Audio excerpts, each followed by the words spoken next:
اس پہ لاکھوں درود، اس پہ لاکھوں سلام۔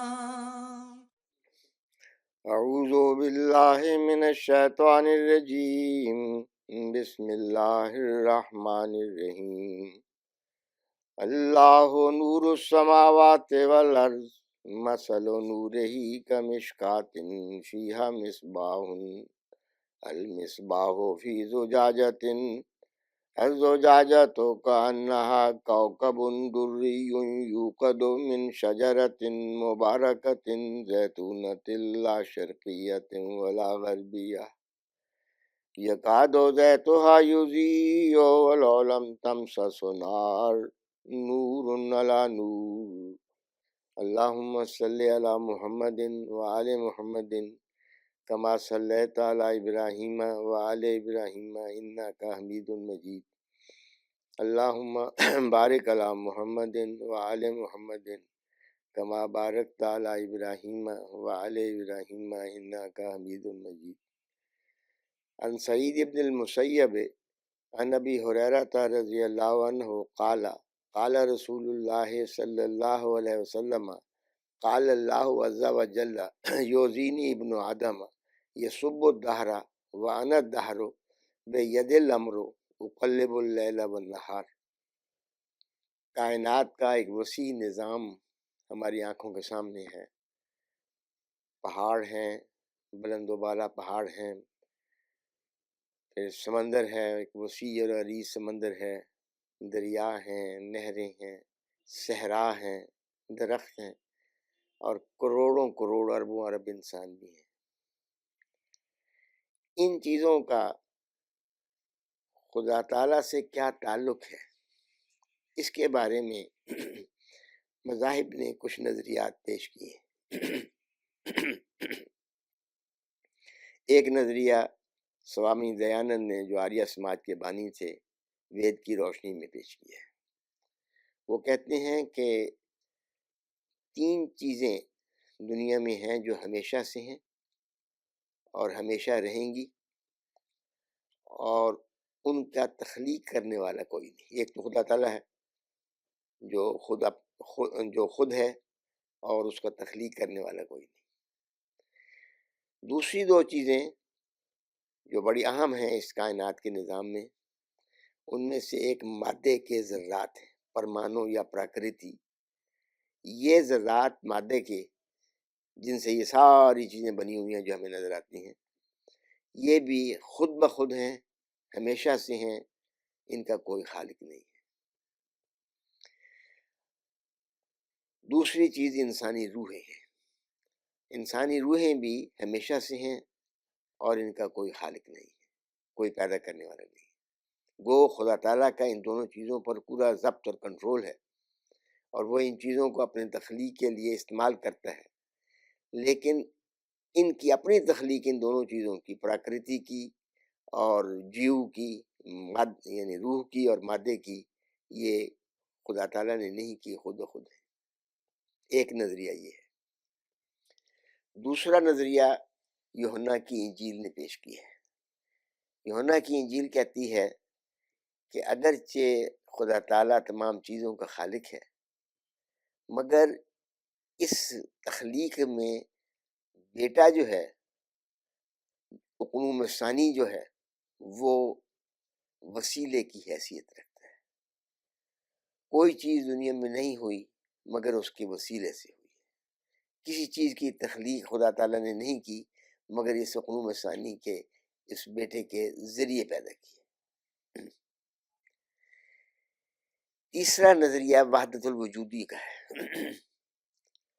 ان کا خیال یہ ہے، اور ایک زمانے میں یہ نظریہ بڑا مقبول رہا اور صوفیاء کی طرف بھی منسوب کیا جاتا ہے، اللہ عالم کے حد تک یہ بات صحیح ہے۔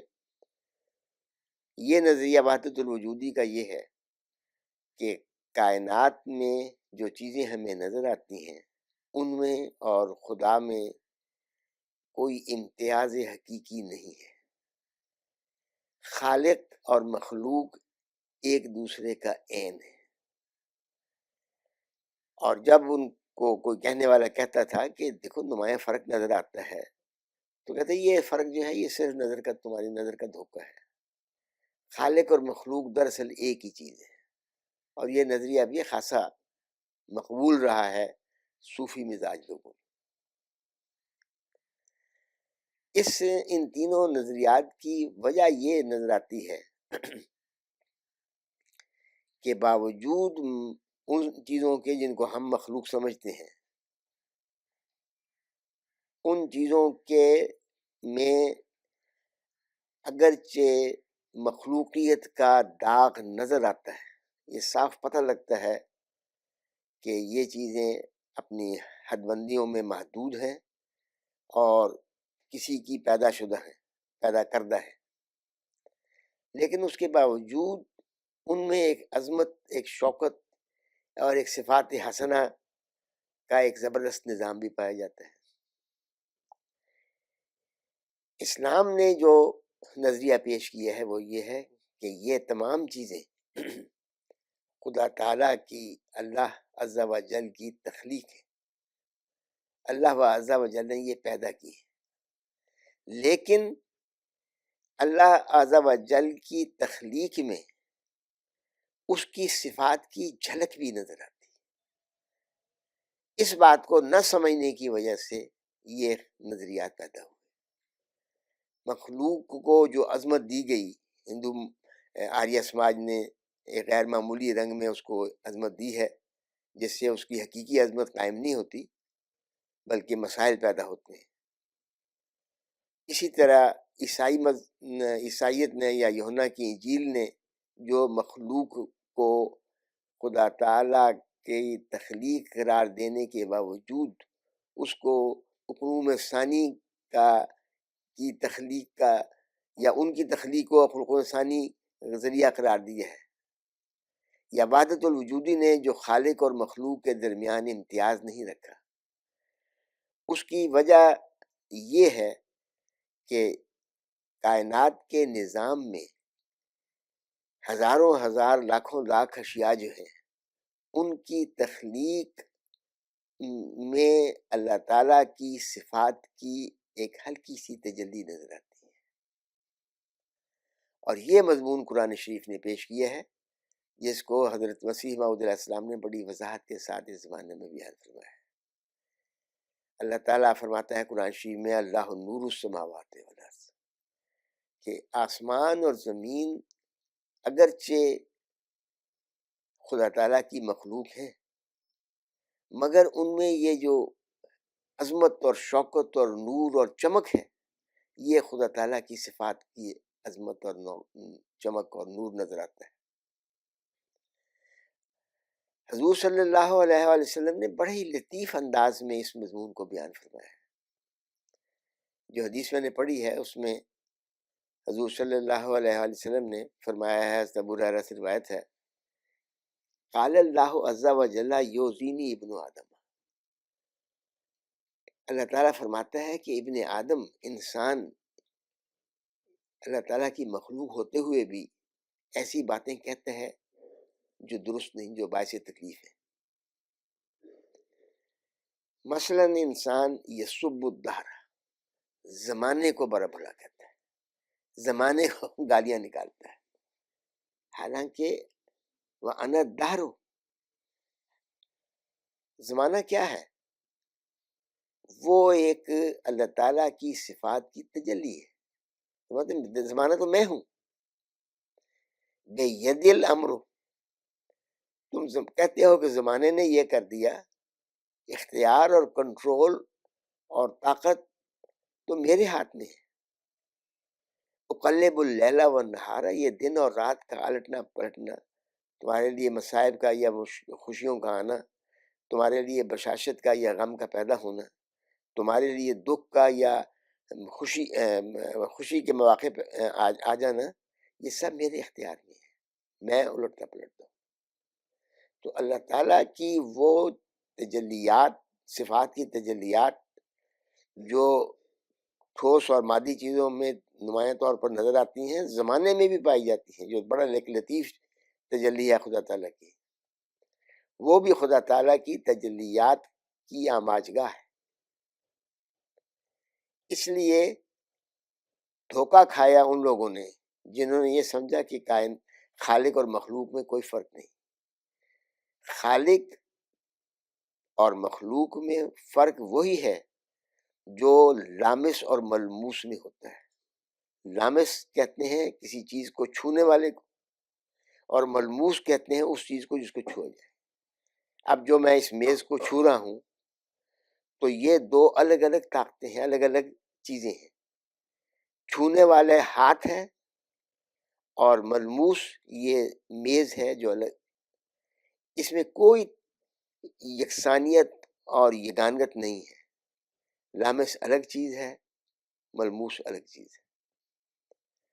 یہ وہ مضمون ہے جو حضرت مسیح موعود علیہ السلام نے خوب بیان کیا ہے کہ اللہ تعالیٰ میں اور مخلوق میں امتیاز حقیقی ہے. دو الگ الگ، بالکل الگ الگ وجود ہیں. خدا کا وجود الگ ہے اور کائنات کا وجود الگ ہے. خالق کا مخلوق الگ ہے اور مخلوق کا وجود الگ ہے. جو تمہیں وحدت الوجودیوں کو مثلا جو دھوکہ لگا، غلط فہمی پیدا ہوئی، وہ بعض صفات میں اشتراک کی وجہ سے تھی. ان صفات کے اوپر اگر غور کیا جائے تو پتہ لگ جاتا ہے کہ وہ صفات جو مخلوق میں پائی جاتی ہیں وہ خالق کی صفات کی ایک تجلی ہے. بہت ہی لطافت کے ساتھ حضرت مسیح موعود علیہ السلام اس مضمون کو بیان فرماتے ہیں. آپ فرماتے ہیں اس کلام میں جگہ، اس میں کلام کی جگہ نہیں کہ جو کچھ اجرام فلکی اور عناصر میں جسمانی اور فانی طور پر صفات پائی جاتی ہیں وہ روحانی اور ابدی طور پر خدا تعالیٰ میں موجود ہے. جو صفات فرماتے ہیں، جو صفات خدا تعالیٰ کی روحانی صفات ہیں اور ہمیشہ کے لیے ہیں، ہمیشہ سے ہیں اور ہمیشہ کے لیے ہیں، وہ اس کی اس مخلوق میں جو آسمان و زمین کے اجرام ہیں، عناصر ہیں، جو ایلیمنٹس ہیں، ان میں یہ وہی صفات پائی تو جاتی ہیں مگر جسمانی طور پر پائی جاتی ہیں اور فنا ہو سکتی ہیں. فرماتے ہیں اس میں کلام کی جگہ نہیں کہ جو کچھ اجرام فلکی اور عناصر میں جسمانی اور فانی طور پر صفات پائی جاتی ہیں وہ روحانی اور ابدی طور پر خدا تعالیٰ میں موجود ہے. اور خدا تعالیٰ نے یہ بھی ہم پر کھول دیا ہے کہ سورج وغیرہ بذات خود کو چیز نہیں ہے. یہ اسی کی طاقت زبردست ہے جو پردے میں ایک کام کر رہی، ہر ایک کام کر رہی ہے. وہی ہے جو چاند کو پردہ پوش اپنی ذات کا بنا کر اندھیری راتوں کو روشنی بخشتا ہے، جیسا کہ وہ تاریک دلوں میں خود داخل ہو کر ان کو منور کر دیتا ہے اور آپ انسان کے اندر بولتا ہے. وہی ہے جو اپنی طاقتوں پر سورج کا پردہ ڈال کر دن کو ایک عظیم الشان روشنی کا مظہر بنا دیتا ہے اور مختلف فصلوں میں مختلف اپنے کام ظاہر کرتا ہے. اسی کی طاقت آسمان سے برستی ہے جو مہ کھلاتی ہے اور خشک زمین کو سرسبز کر دیتی ہے اور پیاسوں کو سیراب کر دیتی ہے. اسی کی طاقت آگ میں ہو کر جلاتی ہے اور ہوا میں ہو کر دم کو تازہ کرتی اور پھولوں کو شگفتہ کرتی اور بادلوں کو اٹھاتی اور آواز کو کانوں تک پہنچاتی ہے. یہ اسی کی طاقت ہے کہ زمین کی شکل میں مجسم ہو کر نوع انسان اور حیوانات کو اپنی پشت پر اٹھا رہی ہے. مگر کیا یہ چیزیں خدا ہیں؟ نہیں، بلکہ مخلوق. مگر ان کے اجرام میں خدا کی طاقت ایسے طور سے پیوست ہو رہی ہے کہ جیسے قلم کے ساتھ ہاتھ ملا ہوا ہے. اگرچہ ہم کہہ سکتے ہیں کہ قلم لکھتی ہے مگر قلم نہیں لکھتی بلکہ ہاتھ لکھتے ہیں. یا مثلا ایک لوہے کا ٹکڑا جو آگ میں پڑ کر آگ کی شکل بن گیا ہے، ہم کہہ سکتے ہیں کہ وہ جلاتا ہے اور روشنی بھی دیتا ہے، مگر دراصل وہ صفات اس کی نہیں بلکہ آگ کی ہیں. اسی طرح تحقیق کی نظر سے یہ بھی سچ ہے کہ جس قدر اجرام فلکی و عناصر ارضی کو بلکہ ذرہ ذرہ عالم سفلی اور علوی کو کا مشہود اور محسوس ہے، یہ سب باعتبار اپنی مختلف خاصیتوں کے جو ان میں پائی جاتی ہیں خدا کے نام ہیں اور خدا کی صفات ہیں اور خدا کی طاقت ہے جو ان کے اندر پوشیدہ طور پر جلوہ کرے. اور یہ سب ابتدا میں اسی کے کلمے تھے جو اس کی قدرت نے ان کو مختلف رنگوں میں ظاہر کر دیا.